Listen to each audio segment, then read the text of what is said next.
These expressive figurative works combine images and text to explore the often invisible work of Nova Scotia women in the fishery, both as fish packers and as fishers.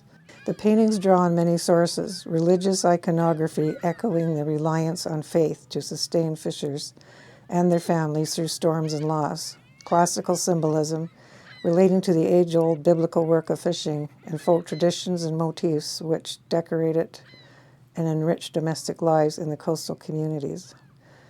Hopefully, I have succeeded in celebrating aspects of the seaward lives of the many fish packers who work in small sheds along Nova Scotia's south shore, and the fisherwomen who earn their living from the sea.